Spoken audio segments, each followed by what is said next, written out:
Okay. Hi. How you doing? I'm doing fine. Cut.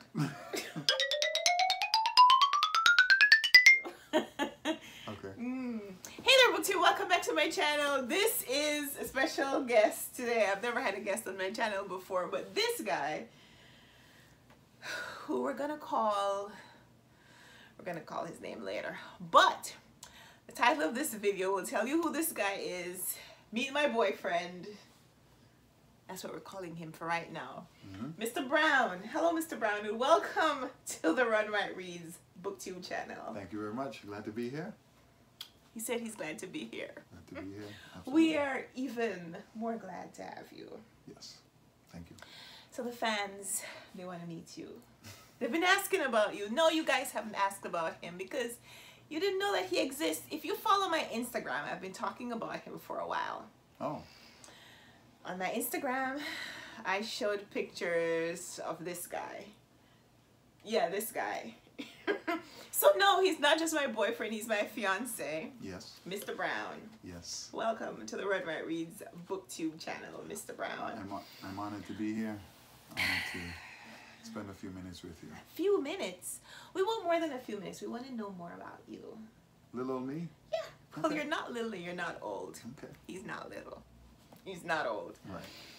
But since this is a BookTube channel, I suppose that we need to know something about your bookish life. Sure. So we don't need all the details of your life. We don't want to know everything about you. Sure.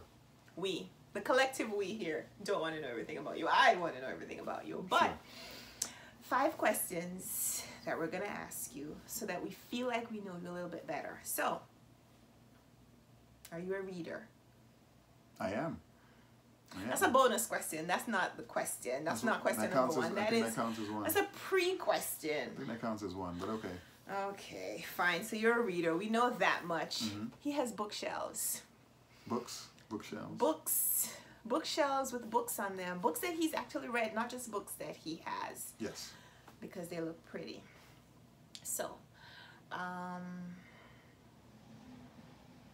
what's your favorite book? What's your favorite author? My favorite author. My favorite author has to be Clive Cussler. Love Clive. Clive's books are they're a lot the same, but there's a different adventure in each one. I love, especially the Dirk Pitt series. I see a lot of me in Dirk Pitt and a lot of Dirk Pitt in me. Yes. Care to elaborate on that? Well, for example, Dirk Pitt loves cars. I love cars. So that's one of those ways that that's the understatement of the year. He doesn't just love cars. He loves cars. Yes. And pretty much every automobile, but we'll get to that later. Indeed. So Dirk Pitt. I like Cussler's writing. His Isn't Dirk Pitt a womanizer? Not really.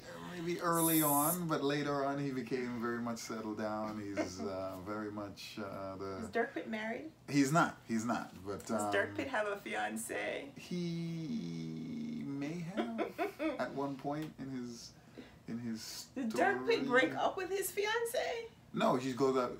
Well, he has a long time friend, Congresswoman Lauren Smith. Longtime friend? Yeah, a long time. Getting on a holiday, call it there, Mr. Brown. No, he's like a long-term girlfriend, I guess, something like this. Yeah. Girlfriend, something like this. I would have to read about 12 or 13 in the Dirk Pitt series. How long have you been reading Clive Cussler? I've been reading Clive Cussler since I was in high school. I can remember the first book I read. They actually made a movie out of it. The first book is not in sequence, but is one of his early books, Sahara. Dirk Pitt out in the jungle, in the desert of Niger, trying to thwart another villain who was trying to destroy the world. So that's the first book I remember reading, where Clive, he writes about possibly having found Amelia Earhart's remains, which was very interesting, and he and his pal Al Giordino trying to get across the desert. So it was that was the first book I've read. This book? No, remember it like I remember. Really? I remember the book. I don't remember all the characters in the book, but I remember it being set in the Sahara and their adventure in the Sahara. Do you own this book? I don't own it, as a matter of fact. I rented this from my high school library. In my high school, Nazareth High School. Shout out to Naz there. But are you sharing personal information on the internet? I'm not supposed to. Oh, sorry. Yeah, I remember I borrowed it from the high school library. I have to buy it. I'm going to buy it one day. But I rented it, and then I have a lot of books that I actually bought, so of his that I bought.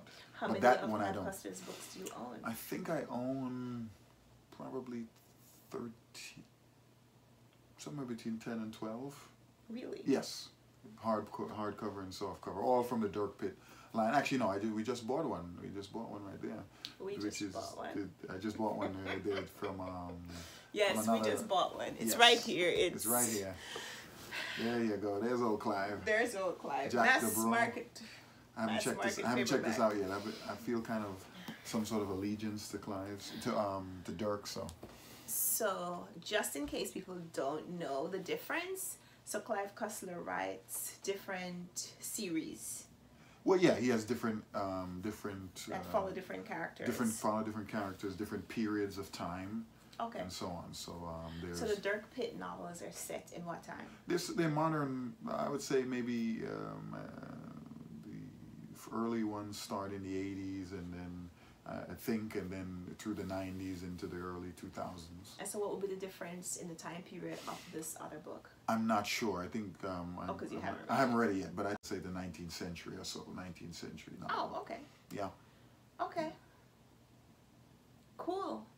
That was a lot more information than we thought we'd ever get about Clive Cussler and Dirk Pitt and what's this other character? Jack the Brule. No, it's not not Jack the Brule. It's he wrote it with Jack the Brule. But and the character's Juan Cabrillo is his name. Is the new character Juan Cabrillo. Am I gonna have to read that book at some point? You should. I mean, I think Clive. The first time you see him use describe a vehicle growling.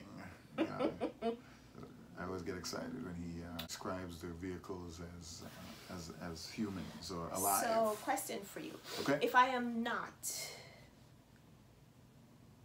as interested in cars as you are, sure, will I still enjoy the book? I think so. It's not just about cars. Although it's not just about cars. It's about it's action. You know, a lot of action. Suspense. Okay. Dialogue, geography. I like geography. And you're giving more very subtle okay. details.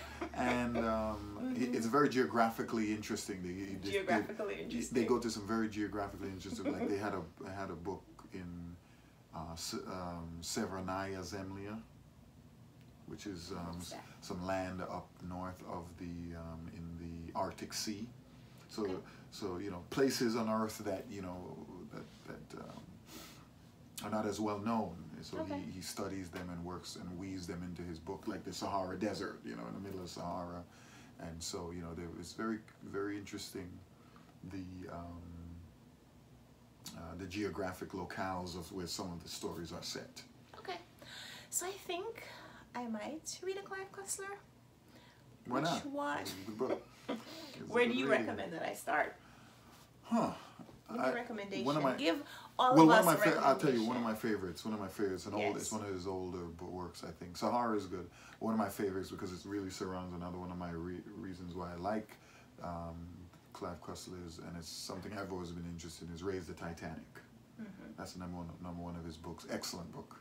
The Titanic has not been raised? No, the Titanic still sits over 2 miles down in the North Atlantic. But in the book, Dirk Pitt and the rest of the Numa staff, with help from the Army, I think, and Navy, actually raise the Titanic and sail it and have it finish its maiden voyage to New York. Absolutely stunning stuff.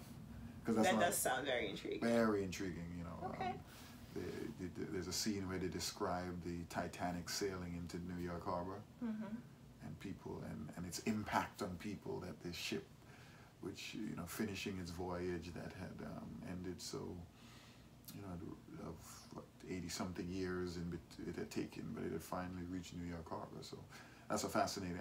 I would recommend. Okay.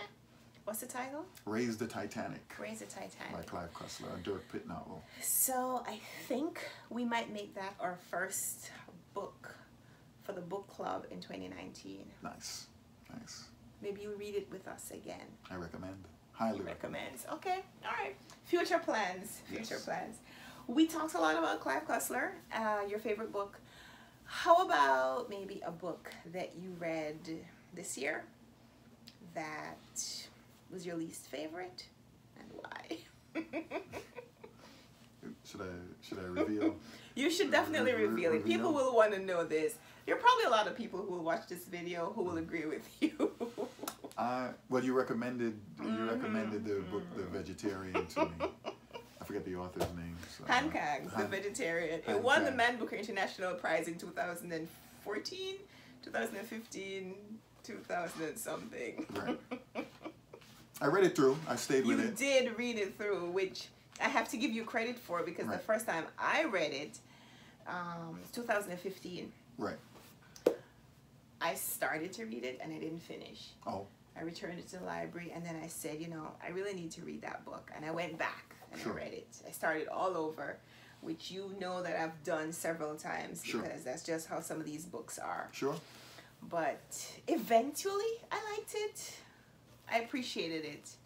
You didn't. You not so much. I mean, I think I've appreciated it more since since the year, but at the time I thought it's somewhat I thought it's somewhat depressing. It is a depressing book. I think you read it to impress me. No, I read it. You know. Are you saying that you weren't reading it to impress me? No, I was just saying that I was reading it just to get a taste of the Man Booker, you know, the Man Booker International flavor. Take a little taste of the flavor. Yes. It was interesting, a little depressing, I thought, but you know, it wasn't. I wouldn't say I'd recommend it, but again, my style, my taste maybe differs a little bit. So this book, when I recommended it to you, is a challenge. Yes. You passed it. It's not overly long. It's not overly long. But I found it a little. I guess melancholy would be a good. Would be. It is that. It is definitely that. Yes. Okay. I guess that's the word I can use. I don't think I've recommended a book to you since. No. That one was bad. No, I don't think. I think, yeah, I don't think we have the same taste in books. A little different. Where that kind of book is concerned, but. A little different, but you know, I believe in expanding horizons. So I was glad to try it, and to cross it off your list. To say never again. No, I'm just kidding. But no, that's okay. I enjoyed. Thank you for reading it. Thank you for reading it so that we can have an opportunity to discuss it. Sure. I wouldn't have been able to tell you the story and have you relate to it the way that you do now if you hadn't read it. So. Of course. Of course. Thank you. No problem. Okay. That's it. Sounds good. Nice meeting. It was nice being here. Thank you so much. Please come again. I will. Absolutely. Today is day one. You can guarantee it. I can. Right. Fantastic. I like guarantees. Guaranteed. That's a money back guarantee. Money back. I don't think I'm giving you any money, but okay. Well, you haven't given me any Today's money. day one of Vlogmas. Did I tell you what Vlogmas is? Never heard of it. Vlogmas is vlog every day in December up to Christmas. Sure. So every day in December, I'm going to be posting a video. Oh. Well, I can't guarantee I'll be on every video, but a Vlogmas, but I will, those that I can make. We wouldn't want you to If you invite me back, I'll be here. We wouldn't want you to extend yourself past where you're comfortable. Sure. But, yeah, cameos would be nice. Absolutely. More recommendations would be nice. Absolutely. I have Fantastic. Plenty of those. Okay. It's nice to see you on camera. It's nice to be here. Nice to be here. And I'll be back soon. I hope so.